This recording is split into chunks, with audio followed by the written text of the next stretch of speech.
I am Stephanie Straw with Board Game Geek, and we're with Duncan Davis. Hi, I'm Duncan Davis with Sherwood Games, and we're here today to talk about Robots, Battle for the Coal Heart. Look at this, it's huge. Robots is a game where you're trying to focus on building your own robot, completely build all of the parts, or completely break all of your opponents so you're the last robot standing. Either way wins you the game. The game is a role selection game, which means we're going to have a series of actions, and depending on what you pick is what's going to happen.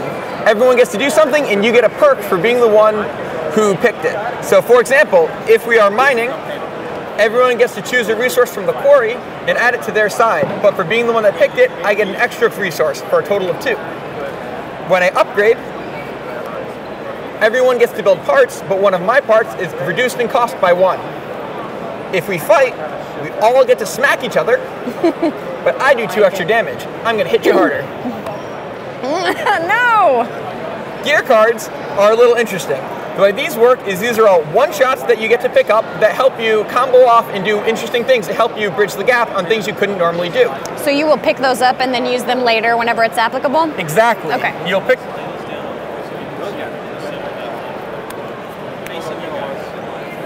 Yeah, perfect.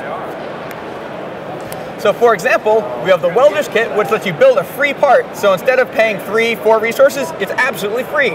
The only downside is that's the only thing you can build that phase. Are these the resources? Yep, these are the resources up top. We have 4. We have steel, plastic, coal, and gold. And when you build a part, they have a cost on top and then what they give you at the bottom. We'll go over that in a minute. Going back to the gear cards, we have chainsaws, which let you deal double damage. We have shovels to let you get a resource, and we have twin blasters that let you deal 2 extra damage. So there's a little bit of a built-in combo here, where you can use your twin blasters to increase your damage, and then double it with a chainsaw. When you pick fight, you get +2 damage as well. So maybe you have a base of only 1 damage because you only have 1 part built.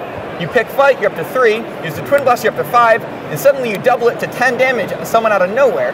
These sort of combos make this game really interesting because you have to plan for not just what's going to happen right now, but also what's going to happen in a couple turns. We have Capture, which allows you to get the Coal Heart of infinite power. This allows you to slowly siphon out everyone else's health and make it your own. So when you first get it, you gain 2 HP and everyone else takes a damage. But if you select Capture after you already have the Coal Heart, then you get to drain people for 2 damage and you gain 4, or you can come back if you're broken. So this means that if you're broken, you're actually not out of the game. When you're broken, you're limited in what you can do. You can only deal 3 or more damage. You can only do 3 damage a turn. You can only build 1 part during the upgrade phase, and you cannot gain any health. But this can bring you back. Finally, we have Scavenge, where everybody else gets nothing, so you get to laugh at them and maniacally laugh. And you get 1 resource from the bag of your choice. So this helps you find exactly what you need when you need it. The parts all are different for every robot, and they all do different things. For example, Dr. Constructor here is focusing on building his parts efficiently and using them to hurt his opponents. So if you have his head built, whenever he builds another part, he has to deal 2 damage to somebody else every single time. If you have his shoulder, you can make someone else reduce the cost of their parts.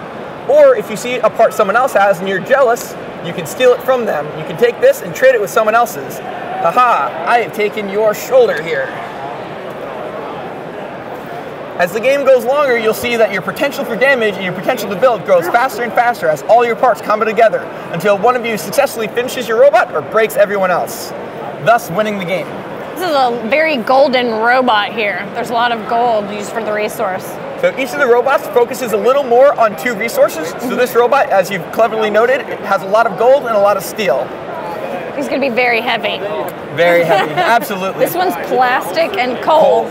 So this one. So this robot's all about siphoning your opponent's life and making them his own.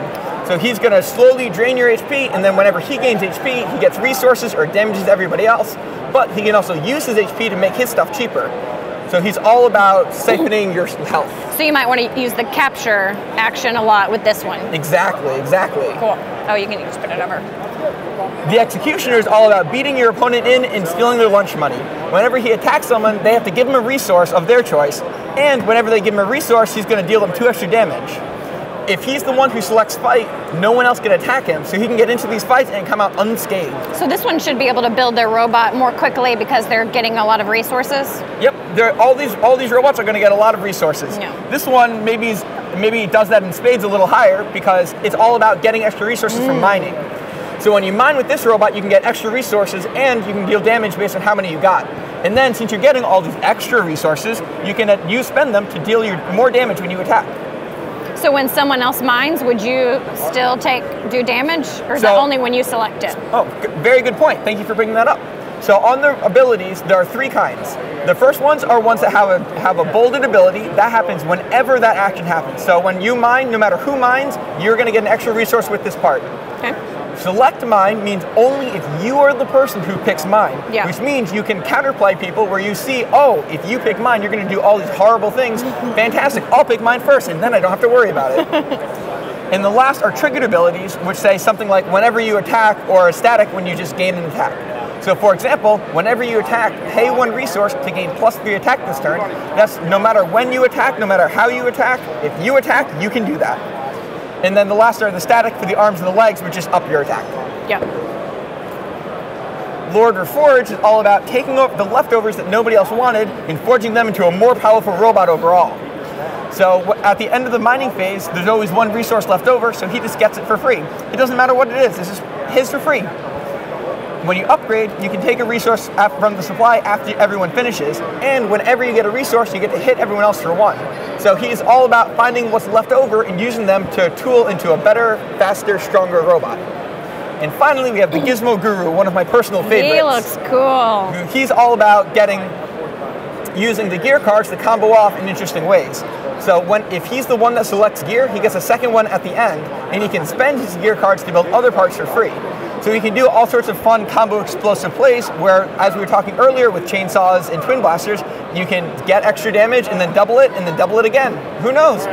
Every once in a while he gets so powerful that he can one-shot somebody all the way from 20 to 0 with enough chainsaws and boosts. It reminds me of Neon Genesis Evangelion. So if you're a big anime fan and you've always wanted to pretend like you're a mecha robot, this is the game for you? Yes, this is exactly.